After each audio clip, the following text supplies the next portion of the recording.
Merci d'avoir De rien. répondu à l'invitation pour ce Conjarium, où Merci à toi, Vincent, de m'avoir invité. tu vas nous parler donc de naturopathie au féminin. C'est bien ça? Oui, de naturopathie au féminin, tout à fait. Ouais. Ouais, ouais. Maintenant, je dis plutôt naturopathie et féminité. Voilà, c'est les deux. Naturopathie et féminité. Super. C'est peut-être plus, Donc un on peu va plus voir clair. en quoi les deux sont liés. Qu'est-ce que tu nous proposes autour de ça? Pour commencer, je t'invite à te présenter et puis à éventuellement nous expliquer ton parcours professionnel en même temps. Oui, d'accord. Alors, bah, déjà, me présenter moi, puisque je suis donc une femme de bientôt 50 ans. Une femme qui assume complètement d'être femme avec toutes ses particularités. Et j'ai appris il n'y a pas longtemps que ça avait même un nom, en fait. Je suis une femme cis. C'est-à-dire que je suis née femme et je suis complètement d'accord avec le fait d'être femme. J'en ai même fait en fait un vrai parcours de vie, en fait, de découvrir ce que ça pouvait être pour moi d'être une femme. Alors bien sûr, j'ai eu des enfants, je suis une mère, euh, j'ai eu des postes à responsabilité, j'ai été une femme d'affaires, j'ai été une compagne longtemps puisque j'ai vécu avec un homme une vingtaine d'années et un autre 4 ans, 3-4 ans. Voilà, bon, aujourd'hui, je suis une femme seule, je découvre aussi ce que ça peut être. Et bientôt, bah voilà, la perspective de la ménopause, bah, tous mes cycles aussi, je suis une femme cyclique, j'ai la perspective de la ménopause et tout ça, bah, j'adore. Voilà, je suis complètement bien dans cette idée d'être une femme. Et une femme, voilà. Et, euh, et, voilà. Et du coup, j'en ai fait ce que je disais un peu mon métier de ce parcours que j'ai, de mon vécu, de ces différents aspects d'être femme et d'accueillir complètement ce que ça pouvait être signifiant pour moi, quoi, dans ces étapes de vie ou dans mon état d'être, puisqu'une femme, elle l'est surtout. Et ben, j'en fais mon métier puisque j'accompagne des femmes. Voilà. Et je les accompagne à travers le chemin de leur propre écologie interne, justement. Comment être en accord avec leur corps, en accord avec ce qu'elles sont. Et quand une maladie arrive ou une épreuve arrive, aussi avec les techniques naturelles de la naturopathie. Alors justement, la naturopathie. Qu'est-ce qui t'a amené, toi, à devenir naturopathe? Comment t'en es arrivé à la naturopathie? Alors, ça, c'est un parcours qui s'est fait en parallèle de celui d'être femme, comme ce que je racontais, qui a été plus celui d'une jeune. Moi, j'étais très attirée par tout ce qui était la vie, le vivant, la biologie. Donc, j'ai fait des études dans ce domaine, puisque je suis devenue ingénieure agronome. Et là, je me suis rendu compte, là, j'ai eu vraiment une prise de conscience écologique très forte, quoi. On est en train de détruire la planète, on est en train de tout ce que j'aimais, moi, de la vie, la mer, l'océan, on était en train de le polluer, de le détruire, etc. Donc, j'ai fait une première partie de ma carrière dans ce domaine de l'environnement. Et à un moment donné, hein, j'ai eu aussi là une évolution, un appel vers la thérapie et à l'idée de s'occuper plus de l'écologie interne que de l'écologie externe. Je sens que les deux ont un lien. Hein. Et donc, voilà, euh, logiquement aller vers la naturopathie qui est pour moi la voie de l'écologie interne. Hmm. Donc voilà. Et par le fait, du coup, de ce métier, j'ai fait une reconversion hein, de ce métier d'ingénieur agronome. J'ai repris des études, je suis devenue naturopathe et je mêle aujourd'hui voilà, ces deux parcours autour du féminin et de l'écologie pour être naturopathe pour les femmes. Écologie Voilà. féminine, alors, c'est ça? C'est ça, tout à fait. Et, et en lien vraiment avec cette idée que ce qui est dans notre écologie interne a une résonance avec l'écologie externe. Hmm. Quand on prend soin de soi, quand une femme prend soin d'elle, de son écologie interne, d'abord ça rayonne sur son entourage, ses enfants, son compagnon, ses collègues, etc. Ça, au-delà de ça, ses amis, éventuellement plus largement son milieu social. Mais ça va rayonner bien plus grand au niveau d'une résonance au niveau de la planète, du coup. Tout ça est dans cette logique. Voilà. Bon, on verra plus tard les impacts avec l'environnement, l'actualité et puis les interactions. Ouais. Alors, pour rentrer un peu plus dans le sujet, pourquoi parle-t-on de naturopathie au féminin ou tel que tu disais tout à l'heure, de naturopathie féminine? Quels sont les aspects que tu vas aborder quand tu parles de ça? Alors, en fait, moi, je me suis rendu compte en faisant mes études de naturopathie qu'il y avait d'abord, il y a une base effectivement que moi j'ai acquise, que je trouve très solide de la naturopathie, d'une façon d'aborder la santé humaine qui me convient complètement. Mais il manquait une dimension dans ces études que j'ai eu à cœur de creuser, qui était une femme, elle est cyclique entre la puberté et la ménopause. D'ailleurs, il lui arrive une puberté, il lui arrive une ménopause, qui sont aussi deux étapes très particulières de la vie d'une femme, qui sont plus longues d'ailleurs qu'en général ce dont on parle. La puberté, ça peut s'étendre sur une petite dizaine d'années. Et pareil, la ménopause, c'est pas des étapes juste, hop, on a ses règles et puis ça y est, on passe d'un statut à un autre. Et c'est pas juste on arrête ses règles et on passe d'un statut à un autre, c'est des phases de transition assez longues. Et entre ces phases et entre les deux, il y a toute une partie de la vie de la femme où elle est cyclique. Elle a des règles, elle a des ovulations, elle peut avoir une maternité. Et autant dans les écoles de naturopathie, on parle de la phase maternité, ça, elle est bien identifiée. Autant on ne parle pas de ces cycles, pourtant qui nous font vivre quotidiennement des changements physiologiques assez importants dans le corps. C'est pas que de fait de saigner, c'est tout le corps qui est changé en fait. C'est tout l'état d'être qui est changé. L'état de fonctionnement du cerveau, l'état de fonctionnement du cœur, de la circulation sanguine, de tout. Et l'énergie de la femme aussi, elle est différente. Je veux dire, pendant ces règles, on sait toutes, on est plus fatigué. Alors qu'en période d'ovulation, on va être plutôt dans une espèce de joie, d'énergie, d'aller vers les autres. Donc voilà, qu'est-ce que ça implique du coup d'être cyclique quand j'aborde la maladie, quand j'aborde le soin qu'on peut apporter à une femme quand elle est malade. Donc voilà, d'intégrer tout ça. D'intégrer aussi les parties plus du corps physique qui sont spécifiques. Évidemment, il y a l'appareil reproducteur, ça c'est le terme. Enfin, on a un sexe, on a une vulve, on a des seins. Et comment on en prend soin spécifiquement à différents moments de notre vie. Bon, là, en ce moment, c'est Octobre Rose. On parle beaucoup du cancer du sein, donc c'est un peu l'actu. Malheureusement, on en parle beaucoup en termes de oui, alors il faut alimenter la recherche pour qu'il y ait des techniques de plus en plus sophistiquées pour traiter une femme qui a un cancer. Mais pourquoi est-ce qu'on ne parle pas plus de la prévention ? Au niveau des seins, il y a plein de choses à faire en matière de prévention. Ne serait-ce que le soin qu'on a à choisir nos soutiens-gorge, qui est comme un geste quotidien, quoi. Enfin, tous les jours, les femmes mettent des soutiens-gorge. Enfin, la plupart. Certaines ont commencé à faire du nos bras. Nos bras, c'est le mouvement sans soutien-gorge. Mais voilà, et ces soutiens-gorge, parfois ils compriment les seins, parfois ils les blessent avec des armatures, parfois ils empêchent la circulation sanguine, lymphatique autour du sein. Et c'est un vrai geste de prévention que de s'occuper rien que de ça et d'éduquer les femmes à dire mais c'est pas anodin, voilà, cette compression qu'on fait au sein tous les jours. Enlevez vos soutiens-gorge dès que possible, quoi. Moi, je suis toujours ravie quand j'entends que, grâce à moi, certaines femmes enlèvent leur soutien-gorge.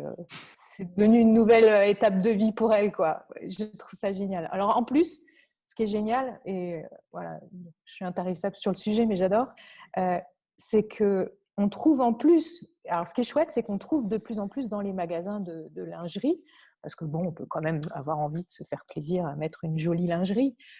On trouve de plus en plus dans les magasins de lingerie des soutiens-gorge sans armature.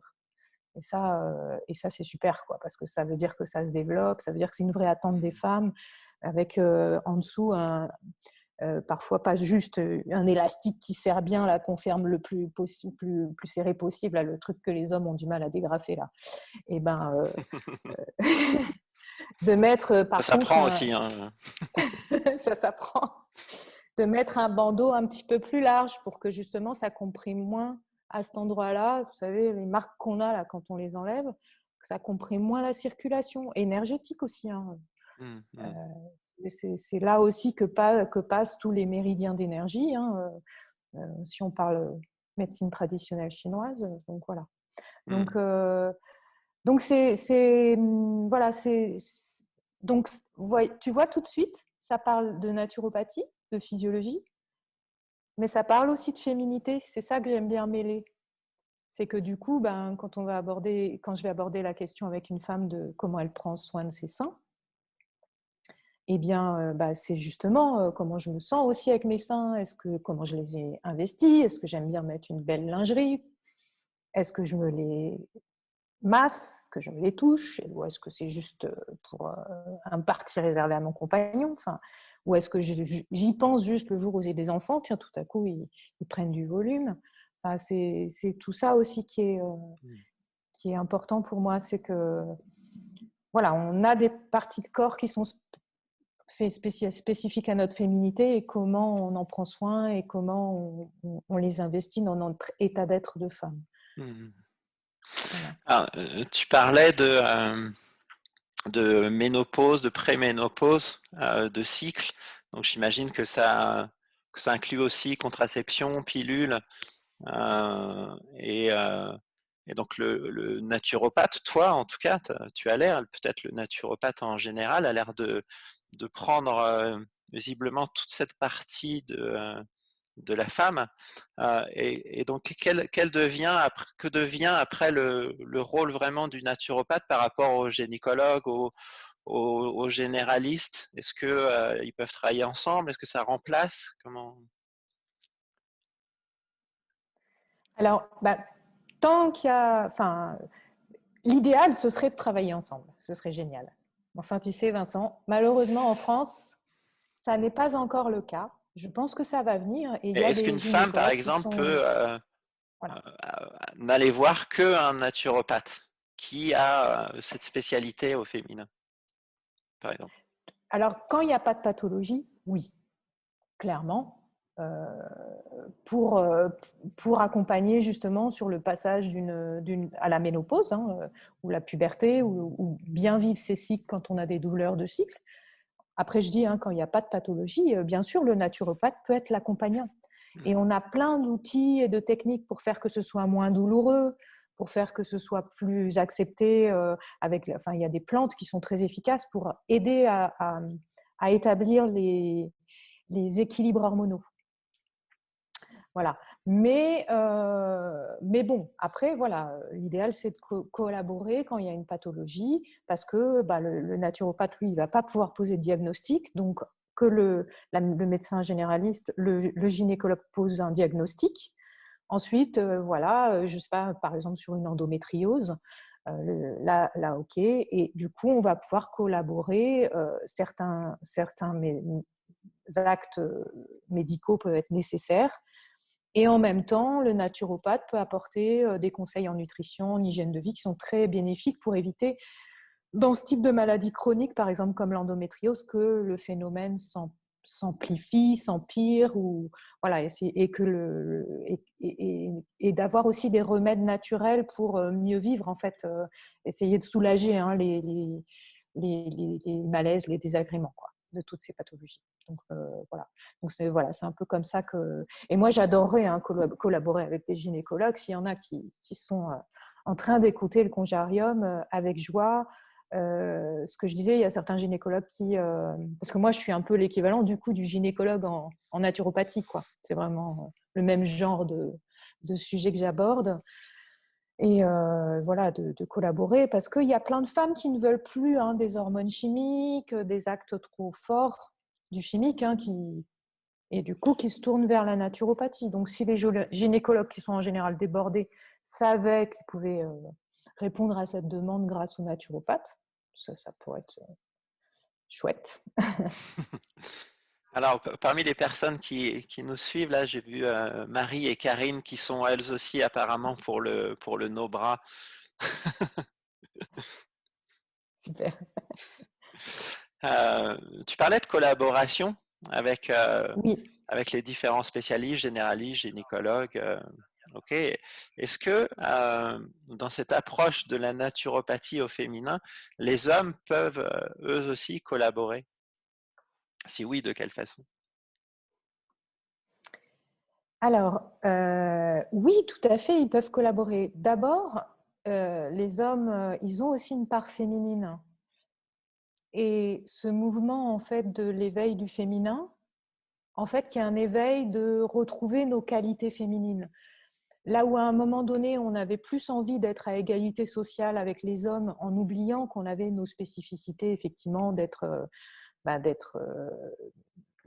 justement cyclique, d'avoir nos phases particulières de vie.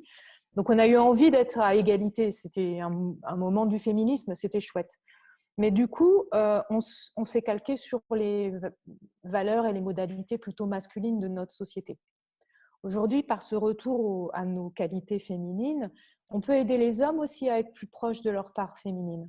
Donc ça, c'est plus proche, parce qu'on a tous les deux parts en nous. Et puis après, les hommes, ils peuvent être aussi dans le respect, justement, quand une femme commence à écouter ses propres besoins, à comprendre qu'elle est cyclique, par exemple, et que pendant les règles, elle va avoir besoin de se reposer. Les hommes, ils peuvent être dans le respect de ça, dans l'écoute et le respect de ça. Si on est chef d'une femme dans une équipe, qu'on sent que la femme, voilà, elle arrive à un moment de ses règles et qu'elle dit, là, j'aimerais bien avoir deux journées un peu plus reposantes, voire prendre une journée de congé, pourquoi pas, que l'homme dise, ok, c'est d'accord, j'accepte que tu sois cyclique, j'accepte que c'était cette période de vie où je peux me reposer, où tu as besoin de te reposer et je vais pas te mettre coller 15 réunions ce jour-là. Alors justement, Karine apparemment est au travail et elle nous dit je vous suis, mais je suis au travail. Chut. Ok, ça marche. Ah, Karine, coucou. Je pense que c'est Ah, tu la une des connais? élèves. Je pense que c'est une des élèves que je suis en train de former là, Karine à la Merle. naturopathie. Oui, c'est une de mes élèves sur une formation de naturopathie justement pour les femmes. Voilà. Donc, coucou Et, Karine. Merci d'être là et de ce petit clin d'œil. ouais, et Marie voulait savoir, est-ce que tu as rencontré des gynécologues et comment ils t'ont accueilli, pardon, comment ils t'ont reçu? Alors, j'ai pas encore fait ce processus-là. C'est dans les tuyaux. Je l'appelle, hein. Je suis volontaire. Bon, j'ai rencontré les gynécologues qui m'ont suivi et à qui, en général, je disais que je voulais que du naturel, mais ça a pas trop posé de problème parce que j'ai pas de pathologie. Après, mais j'aimerais le faire. Après, j'ai rencontré plutôt des généralistes dans mon entourage avec qui j'ai pu échanger parce que les généralistes peuvent prendre une partie de la gynécologie en charge. Malheureusement, c'est ce que je dis encore en France, il y a un chemin à faire pour leur faire comprendre ce qu'on fait, quoi, et comment on peut le faire. Et après, par contre, j'ai rencontré les sages-femmes qui aujourd'hui prennent de plus en plus, accompagnent de plus en plus les femmes sur leur partie gynécologique. Hein. Les sages-femmes, elles peuvent prescrire la pilule, enfin, elles peuvent, qui n'est pas la meilleure chose, mais en fait, elles peuvent suivre la partie contraception, elles peuvent faire tous les examens gynécologiques de suivi qu'il est important de faire. Et les sages-femmes aujourd'hui sont de plus en plus ouvertes à une coopération avec les naturopathes. Ça, c'est chouette. Hmm. Et à apporter des compléments naturels, des plantes, de l'homéopathie. On a des coopérations. C'est chouette. Il y a une autre élève qui fait coucou Marie, qui dit qu'elle est aussi, qu'elle est aussi élève. Oui, coucou Marie. Alors, peut-être cette question, du coup, étant donné que tu as plusieurs élèves là qui nous suivent, comment devient-on naturopathe? Explique-nous. Alors, aujourd'hui en France, donc, il y a plusieurs écoles qui forment à la naturopathie. Et c'est des études qui sont assez longues, hein, parce que quand même derrière, on prend en charge une partie de la santé, hein, même si ça c'est reconnu comme un métier de santé, hein, par l'Organisation mondiale de la santé. On est dans les médecines traditionnelles, même si je pense que moi, aujourd'hui, au XXIe siècle, la naturopathie, c'est vraiment la médecine du XXIe siècle pour moi en Occident, c'est clair. Donc, il faut faire tout un parcours d'apprentissage du fonctionnement du corps, de l'anatomie-physiologie, des pathologies et de tous les remèdes qui soient ancestraux comme les plantes ou plus récents, hein, comme la micronutrition, etc., pour accompagner justement les gens en consultation. Donc, c'est une des études longues. Il y a des écoles, vaut mieux aller vers des écoles voilà, qui proposent des formations longues, pas uniquement en correspondance, sinon c'est un peu juste. Voilà, qu'il y ait du présentiel, qu'il y ait de l'échange, qu'il y ait de la mise en situation aussi pendant le parcours. Et voilà, et donc moi j'ai papillonné, enfin j'ai fait 2 écoles en fait. Mais après, ça ne m'a pas empêché pour la médecine des femmes de rajouter des compléments en fait. Parce que justement dans les écoles que j'ai fait, hein, moi j'ai fait l'école d'Argère pour commencer, puis l'école du CNR, Collège de naturopathie rénové, pour ceux qui les connaissent, voilà. Donc une école très hygiéniste, très sur la base hygiéniste de la naturopathie, ce qui est important d'avoir cette base. Et puis une école qui a intégré plus effectivement dans le terme rénové, c'est la naturopathie rénovée, c'est celle qui considère qu'au XXIe siècle, on a des problématiques particulières. Et après, j'ai rajouté en fait des choses, des formations spécifiques sur le féminin, hein, puisque j'ai été formée aussi par Mona Hébert, qui a fait la médecine des femmes, qui est une Canadienne, et par Féminitude, plus pour l'approche psychologique, en fait, psychosomatique des pathologies. Voilà. Super, quel Donc, parcours. ouais, bon, moi, c'est un peu comme tout, j'ai besoin d'être sur des parcours longs, mais bon, ce qui me permet aujourd'hui de pouvoir transmettre, en fait. Parce que, comme Ouais, voilà, ouais. et c'est pour ça que j'ai 2 élèves là qui sont là. En ce moment, je suis en transmission, en fait, de mes savoirs. Alors justement, J'ouvrerai, je fais, voilà. ouais. Ouais. Et donc, qu'est-ce que ça t'a apporté, toi, finalement, dans ta vie, dans ton quotidien, et quels sont les outils que tu pourrais transmettre aux femmes par rapport à cette pratique, si on peut appeler ça comme ça, à ce savoir vivre, savoir-être? Alors moi, dans mon parcours, c'est vrai qu'on vient rarement par hasard à la naturopathie, c'est qu'en général, on est touché soi-même ou des gens proches par des problèmes de santé, hein. Moi, ce qui m'y a amené, c'est les syndromes prémenstruels. C'est-à-dire qu'arrivée à 35 ans à peu près, j'ai commencé à avoir justement, juste avant les règles, hein, la phase prémenstruelle comme on l'appelle, j'ai commencé à avoir des symptômes assez importants de douleurs de sein, de mal au ventre, de dérèglement du système digestif, de migraines. Et voilà, à ce moment-là, je me suis vraiment posé la question de comment m'accompagner moi d'un point de vue naturel. Et c'est ça qui m'a amené en fait à la naturopathie. Donc vraiment une question de femme. Et donc aujourd'hui, au quotidien, voilà, j'ai ce confort de savoir gérer ces périodes prémenstruelles qui peuvent être parfois un peu difficiles à traverser pour les femmes, hein. Souvent, quand les hommes, vous nous dites ou d'autres femmes, vous nous dites ah mais t'as tes règles et tout. Non, en fait, c'est pas qu'on a ces règles, c'est qu'on les attend avec impatience, parce que justement dans cette phase de chahut hormonal, voilà. Et donc moi, c'est ce qui a changé, c'est que j'ai appris à gérer ça pour moi et je fais plus du tout non plus de yo-yo de poids comme je pouvais le faire avant. Justement, avant que je connaisse vraiment toutes ces techniques naturelles, j'étais plutôt du style maintenant, c'est à peu près stabilisé grâce à ce que j'ai intégré dans ma vie, plus d'exercice, plus d'alimentation vivante, tout ça, quoi.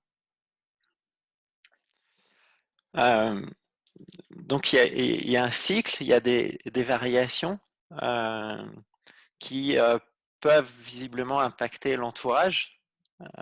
Est-ce que, à l'inverse, le, le quotidien a un impact sur le rythme de la femme?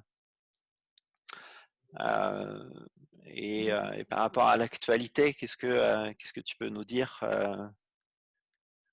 sur ce que ça peut provoquer sur la femme, sur son cycle, sur sa vie. Ben, tout ce qui va être très anxiogène va évidemment avoir un impact sur la femme comme sur l'homme, mais sur la femme et du coup sur ses cycles. Moi, j'ai vu beaucoup de cycles être chahutés pendant le confinement, rallongés, raccourcis, hémorragiques. Enfin, ça a été vraiment... Et ça continue en ce moment avec cette rentrée qui est aussi très anxiogène. Bon, ça, c'est sur vraiment l'impact d'un stress, d'une anxiété. Après, ce qu'il faut savoir, c'est qu'une femme, elle va être bien, son bien-être dépend de son bien-être à elle, évidemment, mais aussi du bien-être de son entourage. Et moi, ce que j'ai remarqué dans la période actuelle, c'est que, bien sûr, il y a cette peur de la maladie sur son entourage, sur ses parents, notamment s'ils sont plus âgés. Et il y a une acuité particulière des femmes enfin une réceptivité particulière des femmes à ces messages culpabilisants. Parce qu'il y a eu les messages de peur, et maintenant on est sur les messages culpabilisants. Si vous ne faites pas bien l'isolement social, on va l'appeler comme ça, c'est pas la Avec les personnes plus distanciation. âgées, les enfants, Voilà. ouais. Si vous ne les isolez pas, vous allez peut-être leur transmettre la maladie. Et ça peut être hyper culpabilisant parce qu'une femme, ce qu'elle veut d'abord, c'est prendre soin de tout le monde. Et là, tout à coup, elle se retrouve dans un conflit interne. Et les conflits internes, c'est ça qui va générer la maladie derrière. Entre eux, mais j'aimerais bien prendre soin, mais si je prends soin et si je vais voir mes parents, par exemple, ou quelqu'un de fragile, je suis susceptible de lui donner... c'est terrible. C'est un espèce de ciseau là, qui peut vraiment générer... après, derrière, ça va faire de la psychosomatie, ça va générer des symptômes, ça va générer des mal-être qui peuvent, après quelques années suivantes, se transformer en vraie pathologie. Mais ouais, ça c'est quelque chose. Puis après, on le sait, les femmes ont une charge mentale très importante, déjà de base, de savoir gérer tout, Wonder Woman, la famille, la maison, le boulot, le bien-être de tous et son bien-être. Et en plus, être aussi une bonne copine, sortir, se faire plaisir, enfin bref. En fait, avec le confinement, ça a augmenté le phénomène, puisque certaines femmes travaillaient chez elles, s'occupaient des enfants, faisaient l'école à la maison, s'occupaient du foyer, etc. etc. Ça a été une période épuisante pour les femmes, pour certaines. Même si c'est à double tranchant, parce que certaines aussi ont aimé ce repli dans le foyer. À un endroit où on est beaucoup projeté à l'extérieur, ça a pu faire du bon de se dire mais je suis un peu plus dans mon intérieur. Parce que c'est aussi quelque chose que les femmes aiment cultiver, leur intérieur, leur petit entourage. Donc voilà, ça a pu être pour certaines très régénérateur dans l'intérieur et pour d'autres un peu trop sollicitant de ça. Et puis après, voilà, dans la situation actuelle, ce que je disais, beaucoup de peur, beaucoup de culpabilité qui, elles, vont s'imprimer dans le corps. Ça, c'est clair. Qu'il va falloir à un moment donné ou à un autre, faire sortir, quoi. Pas garder, partager, faire sortir, comprendre que c'est une période particulière. Voilà, ça part un peu... On s'était rencontrés tous les deux à Toulon, où tu exerçais en cabinet, où tu avais ta clientèle, là, et donc depuis quelques semaines maintenant, mois, non pas encore, depuis quelques semaines, tu es installé à Bordeaux, où tu refais ta clientèle, j'imagine. Est-ce que tu peux nous expliquer comment se déroule une séance avec toi? Une séance de naturopathie ou une séance avec toi? Voilà, expliquer à une femme qui va venir te voir, qu'est-ce que ça va lui apporter, qu'est-ce qu'elle va découvrir? Alors, déjà, dire que la plupart de mes consultations, aujourd'hui, je les fais en ligne, en visio. Aussi, oui. En fait, comme là, toi avec Vincent, tu vois, on est derrière un écran et en fait, on se voit comme ça à travers l'écran. Ça, je l'ai démarré pendant le confinement. Et en fait, il se trouve que au départ, je me disais non, c'est pas possible, ça va être compliqué d'établir un lien à travers la visio. Et en fait, petit à petit, au fil de l'usage, ça se passe bien en fait. J'arrive à connecter en fait. Donc déjà, savoir que la plupart de mes consultations, je les fais en visio. Et donc, j'ai des femmes qui viennent de toute la France. qui me contactent de toute la France par mon réseau justement aujourd'hui établi sur ces spécialités. Et donc par téléphone, voilà, déjà établir le contact, se donner rendez-vous en visio. Et ensuite, moi, j'explore, je questionne la femme sur, à travers un questionnaire sur comment est apparu le malaise qui l'amène à me consulter. Hein.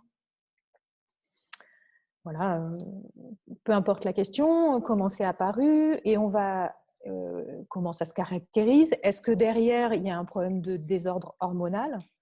Puisque moi, je suis assez spécialisée aussi sur qu'est-ce qui se passe au niveau de la balance hormonale. Hein. C'est ça qui va souvent aussi être le terrain d'un trouble féminin. On va explorer aussi qu'est-ce que ça va pouvoir être signifié. Je vais aider la femme à comprendre les messages du corps, à les écouter, à comprendre que ensemble, on va explorer pour savoir ce que ça peut indiquer comme déséquilibre d'hygiène de vie, mais aussi émotionnel ou psycho-émotionnel dans la vie. Alors parfois, ça peut dire que oui, dans la situation actuelle, il y a un stress particulier qui génère trop de soucis, ou alors que ça vient d'une histoire antérieure. On va explorer ça ensemble et ensuite mettre au point une réforme de l'hygiène de vie, de l'alimentation. Ça a beaucoup de choses à faire avec l'alimentation, mais mettre en place des cures de plantes.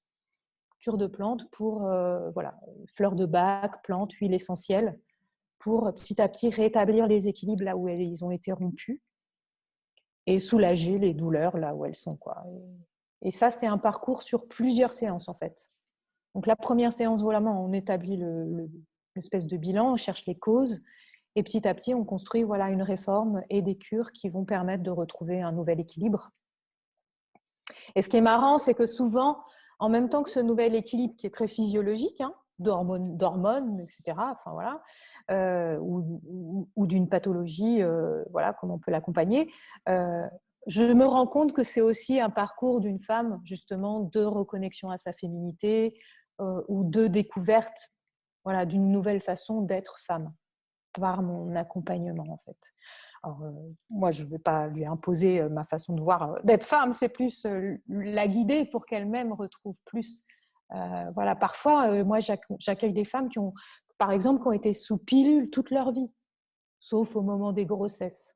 Mais ça veut dire qu'elles savent plus que c'est que d'être cyclique. Mais à un moment donné, le corps dit stop, donc elles arrêtent la pilule, il y a trop d'effets secondaires. Et à ce moment-là, moi, je les accompagne, par exemple, à renouer avec cette nature cyclique, renouer avec leur nature et du coup peut-être avec la nature. Et en préparant, j'ai vu que tu faisais aussi des formations, donc oui, et des conférences. Qu'est-ce que tu proposes?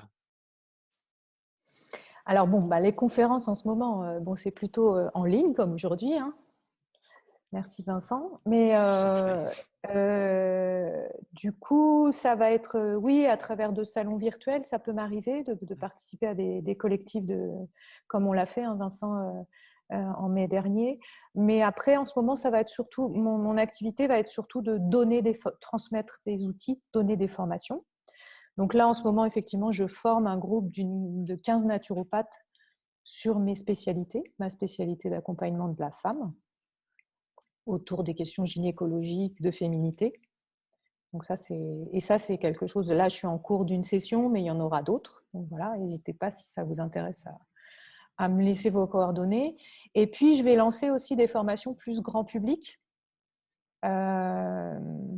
Donc voilà, là est en préparation et je pense qu'elle va sortir incessamment sous peu, une formation, par exemple, pour apprendre à prendre soin de ses seins. Puisque voilà, c'est quelque chose, je vous en ai déjà parlé, c'est quelque chose que je trouve vraiment chouette. Et justement, plutôt que de faire du traitement, essayons de faire de la prévention. Donc, en prévention, qu'est-ce que je peux faire? Comment je peux être bien avec mes seins? Apprendre à s'auto-masser les seins. Quelles sont les vigilances alimentaires pour prévenir éventuellement, éviter toutes les problématiques de seins, kystes, etc., fibrose, voire cancer. Donc là, il y a voilà, cette formation devrait sortir bientôt sur mes réseaux. Ce Génial. sera voilà, ce sera un module à acheter en ligne, formation en ligne. Tout à l'heure, tu as cité un terme, je voudrais y revenir plus tard, mais on va commencer à répondre à quelques questions qui sont posées, qui ont été posées en ligne avant et puis sur le live, là, une question de Sandra. Bonjour Irène. Lorsque tu reçois une femme en consultation pour une problématique féminine, comment prends-tu en compte le côté yang de cette personne pour l'harmonie et l'équilibre de l'être? Bonjour Sandra. Merci pour cette question. Le côté yang, c'est effectivement s'il est complètement en défi. Alors, d'abord, aujourd'hui, on voit plutôt des femmes qui ont investi leur côté yang, hein, que peu de femmes sont en déficit de ce côté-là. Mais néanmoins, ça existe quand même. Ça peut arriver dans certaines problématiques, sur certaines consultations. Et dans ce cas-là, c'est comment réactiver en soi la part yang qui peut protéger justement cette part yin qui peut être un peu en difficulté ou en déficit chez la femme quand elle a une pathologie féminine. Là, on est atteint dans le yin en fait. Quand on a voilà. Et donc, si son côté yang peut être réactivé à ce moment-là, c'est pour venir protéger sa part féminine. Et dans ce cas-là, mettre en place effectivement des nouvelles routines de vie, une nouvelle discipline pour se protéger ou volontairement voilà, aller se protéger d'un environnement qui ne l'est pas, par exemple. Moi, je suis très étonnée de constater, ça c'est c'est une prise de conscience récente, c'est que nous les femmes, comme on est très aptes à venir prendre soin de tout le monde, donner à tous, générosité, ouverture de cœur, hein, c'est autour des seins, voilà, l'ouverture de cœur, elle est souvent là, mais et du coup, il y a beaucoup de gens dans l'entourage hein, qui viennent pomper en fait. Hein qui se disent ouh, c'est chouette, là il y a de l'énergie, je viens la prendre. Et malheureusement, on est dans une société où il y a beaucoup de vampirisation. Hein. Mais moi aussi, hein, j'ai pu le faire parce que je ne me rendais pas compte. On vient se prendre l'énergie de quelqu'un, on en donne à quelqu'un, alors que bon, logiquement, si on veut se régénérer, c'est dans la nature, c'est pas auprès des autres. Là où ça Et circule. c'est là où ça circule. La nature, elle est généreuse en énergie. Voilà, elle est se connecter aux arbres, elle est se connecter à la mer, enfin, tout ce qui nous apporte. Et donc, ce côté yang, ça va peut-être être pour la femme de dire bon, bah, stop, j'arrête de donner mon énergie. Je me la préserve un peu justement au moment où j'en ai besoin pour me restaurer parce qu'il y a des équilibres. Et j'apprends à vivre dans ce meilleur équilibre et à dire aux autres, pareil, si vous avez besoin, si vous êtes en manque d'énergie, plutôt que d'essayer de me la pomper, allez vous la prendre dans la nature, dans des activités qui vous régénèrent, quoi. Voilà. Merci Mmh. Sandra de cette question parce que du coup, ça me permet d'asseoir cette réflexion qui aboutit en ce moment chez moi, quoi. Mmh. Et peut-être que ça fait le lien aussi. Karine ajoutait: «J'ai adoré le confinement, j'irais même jusqu'à dire qu'il m'a sauvée». Peut-être cette idée d'être seul, coupé des autres. Alors, le confinement, étonnamment, pour certaines femmes, ça a été un moment d'écoute du corps. Parce que tout à coup, elles ont senti des choses en elles, une douleur, un mal-être, quel qu'il soit. Et elles se sont dit, mais tiens, c'est pas parce que je suis dans telle situation à l'extérieur que j'ai ce mal-être ou cette douleur. C'est qu'en fait, dans mon corps, il peut y avoir eu un problème. Il y a un problème. Donc, du coup, ça a amené à beaucoup d'écoute du corps, qui d'ailleurs, en général, c'est pas mal exprimé parce qu'il y avait des émotions fortes qui circulaient, quoi. Donc, c'est peut-être ça, c'est peut-être aussi à un moment de rompre avec une habitude de vie un rythme de vie beaucoup trop intense. On s'impose des rythmes de vie de folie, quoi. Donc tout à coup, rompre ce rythme, a pu être bénéfique aussi pour se rendre compte que le temps de trajet pour aller au boulot, plus ceci, plus cela, on est pris dans une espèce de frénésie d'activité, ça fait du bien. Et du coup, de ne pas reprendre la frénésie derrière. Très difficile. Très difficile. Et après, je ne sais pas, c'est peut-être aussi effectivement tout à coup reconnecter avec le foyer, donc l'intériorité. Hein, ça vient un peu c'est de réécouter son corps, quoi. Sandra te remercie pour la réponse.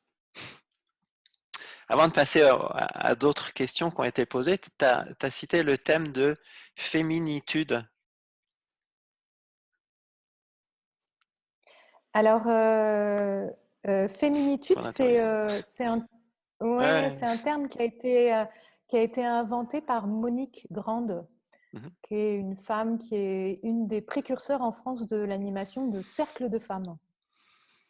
Dans le mouvement du féminin, là, en ce moment, il y a beaucoup de cercles de femmes qui ont besoin de se retrouver en cercle, cette configuration particulière énergétique d'un cercle, pour se confier, se partager, se retrouver dans un moment d'intimité et cheminer ensemble sur une forme avec des rituels pour se reconnecter justement à leur nature et à la nature et peut-être à des traditions. Et donc, Monique Grande, qui est une de ses précurseurs, a créé ce terme et a créé un jeu de cartes que pas mal connaissent, Féminitude, qui est un très beau jeu de cartes autour de la féminité. Enfin, jeu de cartes oracle, comme on dit aujourd'hui, des oracles. Voilà, il est très connu, Féminitude. Mais elle a aussi fait une formation, lancé sa propre formation, Monique Grande, pour justement transmettre l'enseignement de l'animation de cercle de femmes. Et je l'ai faite l'année dernière. Donc c'est pour ça que j'en parle. J'ai été formée par Monique Grande. Et moi, ça m'a apporté en fait toute une approche plus psychologique de la femme que j'avais pas en fait dans mes études de naturopathie. C'était abordé, mais je trouvais que c'était vraiment pas assez poussé sur comment fonctionne la psyché de la femme. L'approche des archétypes jungiens, l'approche des étapes, des passages, des rites, des étapes d'une femme. Voilà, ça c'est vraiment son enseignement. Donc, merci Monique, qui est dans la transmission. Ouais. Toutes ces informations-là, on les reprendra sur le blog. Tout le monde pourra bien les consulter et puis aller voir plus en détail de quoi il est question. Une question de Sandrine. Suite à un avortement, ma sexualité est difficile. Que me conseillez-vous? Alors, Sandrine, oui, bonjour. Alors, un avortement, on ne le dit pas assez aux femmes qui le vivent, ni à leur entourage, je pense, ni aux médecins qui les pratiquent. C'est un traumatisme. C'est un traumatisme. Alors, quand il y a avortement, alors il y a plusieurs avortements. Il y a les avortements chimiques, mais il y a les avortements en salle d'opération. Quand c'est en salle d'opération, ça peut être vécu par la femme comme un traumatisme, comme du même ordre qu'un viol en fait. C'est une intrusion, du même ordre que certains actes gynéco. Donc là, s'il y a vraiment eu traumatisme, il est important de travailler le traumatisme comme un traumatisme par des techniques spécifiques. Hypnose, sophrologie. Et là, qui n'ont rien à voir avec la naturopathie. Qui n'ont rien à voir avec la naturopathie. Mais moi, en tout cas, quand j'ai... Voilà. Et parce que s'il y a traumatisme, derrière la sexualité, elle peut s'en trouver complètement chamboulée. Après, si ça a été un avortement chimique, ça peut l'être moins, mais ça peut l'être aussi. Bon, il y a cet aspect traumatisme d'abord. Mais après, Sandra, il y a donc voilà, voir comment ça a été vécu, faire le point là-dessus, se faire accompagner là-dessus. Ensuite, s'il y a eu avortement, c'est qu'à un endroit, Sandra, en toi, il y a eu Sandrine. Sandrine, pardon. Sandrine, il y a eu désir d'enfant et en même temps impossibilité d'avoir un enfant à ce moment-là. Donc, conflit interne entre la femme Déméter, la mère qui aurait souhaité, parce que le corps, il a juste suivi aussi cette envie, cette pulsion d'avoir un enfant. Il a cette envie. Et en même temps, non, c'était pas le moment. Les autres parts de moi où la situation extérieure m'a contrainte à accepter que non, ce n'était pas le moment. Donc, il est temps de faire un travail sur ça, sur où j'en suis dans les différentes parts de ma féminité, comment je les intègre, où j'en suis dans le fait de vouloir être mère. Est-ce que c'est quelque chose qui est profond? Comment je peux investir cette envie de créativité peut-être ailleurs que dans un enfant, si c'est pas le moment matériellement dans l'entourage, ou peu importe la raison. Mais en tout cas, voilà, trouver à exprimer cette créativité peut-être ailleurs et faire la paix avec les différentes parts de soi qui, à un moment donné, ont été en conflit, puisqu'on en est arrivé à cet avortement. C'est qu'il y a eu conflit interne. Donc voilà, apaiser tout ça, mettre de la douceur. Moi, j'accompagne aussi beaucoup les femmes sur dire, bon, le monde, il n'est pas très doux avec nous. Nous, des fois, on n'est pas très douce entre nous. Hein. On n'a pas été élevés pour être douce entre nous. Voilà, mettons de la douceur, ni douce avec nous-mêmes. Donc, mettons de la douceur aussi autour de tout ça. C'est OK, il y a eu avortement, c'est une épreuve à passer. Il y a peut-être à faire un travail aussi énergétique sur ce fœtus qui est venu en moi, peut-être là avec plus des énergéticiens, qui s'est accroché, qui doit repartir. Il y a eu une âme, peut-être une âme, enfin, ça dépend de son système de croyance. Mais aussi, il y a beaucoup de douceur à avoir envers soi-même sur l'épreuve qu'on a traversée, quoi. Et les choix qu'on a faits à ce moment-là pour ne pas se culpabiliser. Parce que si on garde de la culpabilité, ça va venir s'incruster dans le corps, encore une fois, et ça va peut-être déclencher à terme une pathologie plus ou moins grave. Quoi. Très voilà, bien. donc le conseil Merci pour Sandrine. Mais c'est terrible parce que Sandrine, tu poses une vraie question, parce que nombre de femmes traversent des avortements sans en prendre soin. Puis après, bon, il y a la question de la sexualité, mais ça, alors c'est encore tout un autre point. Il faudrait encore une heure ça peut pour en peut-être parler. faire l'occasion d'un nouveau conjarium. C'est ça, sur la sexualité. Sur la Oui, il y sexualité, aurait ouais. beaucoup à dire sur la sexualité des femmes, sur la façon dont elles sont connectées à leurs désirs, à leurs plaisirs, sur ce qui est autorisé. Est-ce que je suis autorisée à prendre plaisir dans la sexualité alors que je ne vais pas être, justement, je n'ai pas de désir d'enfant? Parce que là, pour le coup, on est derrière un avortement, donc il n'y a pas de désir d'enfant, enfin, il n'y a pas de projet d'enfant. Est-ce que dans ma famille, dans mes lignées de femmes, ça a été autorisé, ça? Et est-ce que ça s'est pas incrusté dans mes cellules, le fait que ce n'est pas autorisé? Et donc, je ne peux plus avoir de plaisir. Donc, au niveau du désir, quand il n'y a pas de plaisir, le désir derrière, il s'émousse vite. Alors justement, une question de Laura, je pense que c'est tout à fait ça. J'ai essayé la pilule, ça me rend malade et j'ai peur d'être enceinte. Je peux faire quoi? S'il te plaît, Irène.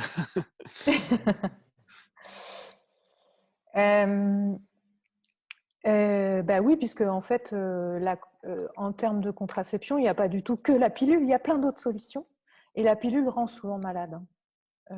Au-delà du fait qu'elle coupe de son cycle, donc coupe d'une part de sa féminité, ouais. Elle a plein d'effets secondaires, hein, la pilule. Les femmes qui la prennent ont plein d'effets secondaires. Donc non, je ne conseillerais à aucune femme de la reprendre, même sous quelque forme que ce soit. Mais donc, du coup, aller se tourner plutôt vers des techniques naturelles de contraception,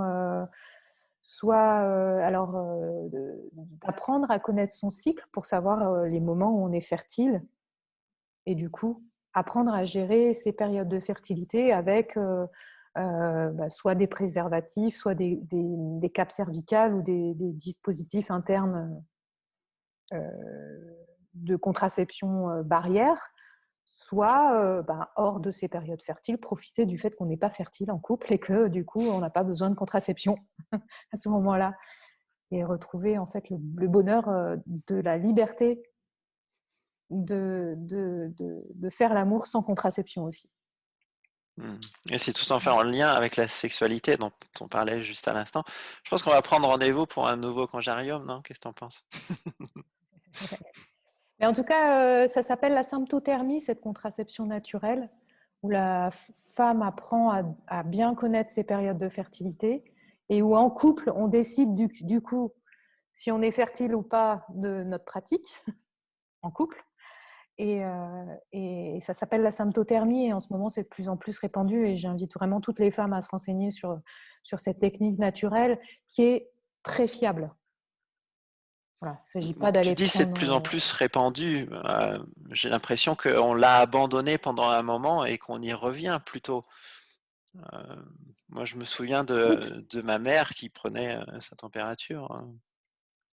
Oui. Sauf qu'à l'époque, certaines femmes arrivaient à le faire vraiment en un suivi continu et ne se laissaient pas avoir par des discours comme ceux de la méthode Ogino, qui étaient des discours statistiques. Ogino, le problème, c'est qu'il a mis en place une méthode statistique. Pour toutes les femmes qui n'avaient pas de cycle très régulier, ça ne marchait pas, en fait. Donc, il y a eu plein de bébés Ogino. Hein. Et ça a fait du tort, du coup, à cette contraception naturelle. Mais c'est pour ça qu'aujourd'hui, on dit que ça se redécouvre et ça se répand. Mais qui est beaucoup plus fiable que la méthode Ogino, qui n'est pas du tout statistique, qui est un suivi en temps réel de la fertilité, en fait. Super. La fertilité du couple, puisque c'est à deux que ça se fait. Hein. Eh oui. Aucune femme ne réussit à tomber enceinte toute seule, c'est ça? Toute seule, exactement. Donc si, c'est ça qui me plaît aussi. Il paraît qu'il y en a une. C'est ça qui me plaît aussi, c'est qu'on implique dans la symptothermie le couple. Et tout à coup, ça enlève un poids uniquement sur la femme de dire c'est toute seule qui gère sa contraception toute seule dans son coin. Là, c'est à deux, on va gérer ça, quoi. Merci Irène, merci pour toutes ces explications, ce joli parcours. Merci à toutes les personnes qui nous ont suivis. Je pense qu'il y a eu plein de portes ouvertes pour une nouvelle rencontre, non? Avec joie, ouais, bien sûr. Ouais. Super. Est-ce que tu aurais un dernier mot à dire aux personnes qui nous ont suivis, un dernier conseil, peut-être par rapport à l'actualité, ou est-ce que toi, tu ressens là actuellement, qu'est-ce qui est le plus important pour une femme? Oui, par rapport à l'actualité, comme on est dans une période relativement traumatisante, en fait, c'est le moment où d'anciens traumas émergent, en fait. Et vraiment, écoutez ça, ne le prenez pas à la légère. C'est le moment d'aller vers les thérapeutes qui traitent les traumas quand on sent qu'on est trop déstabilisé par la situation actuelle et d'aller comprendre est-ce que, et des traumas qu'on a pu vivre nous ou que nos lignées de femmes ont pu vivre, hein, puisque je m'adresse surtout aux femmes, est-ce que, toutes ces peurs du virus qui peut arriver ou de fusion parce qu'on est confiné, ou etc., ça peut réveiller des choses de notre histoire et en prendre soin, aller se confier à des thérapeutes pour en parler, voir les malaises latents, faut pas les laisser filer, mais les traiter parce que la période est pas facile. Ouais. Voilà le conseil. Super. Ben merci, à très bientôt alors. Merci à toutes les personnes qui ont réagi. Merci à Karine, Marie, qui j'ai vu d'autres. Merci aux questions de Sandra, qui rajoute un dernier commentaire. La contraception naturelle est une merveilleuse manière d'apprendre à se connaître et s'aimer dans son corps. Merci pour ce témoignage. Merci. Ouais. Merci Irène. À très bientôt. À bientôt. Passe une belle fin de journée. Bonne journée à toutes. Bonne journée à tous. Ouais, merci. Au revoir. Merci. On avait Myriam aussi. Merci. Merci Irène. Au revoir. À bientôt. Au revoir.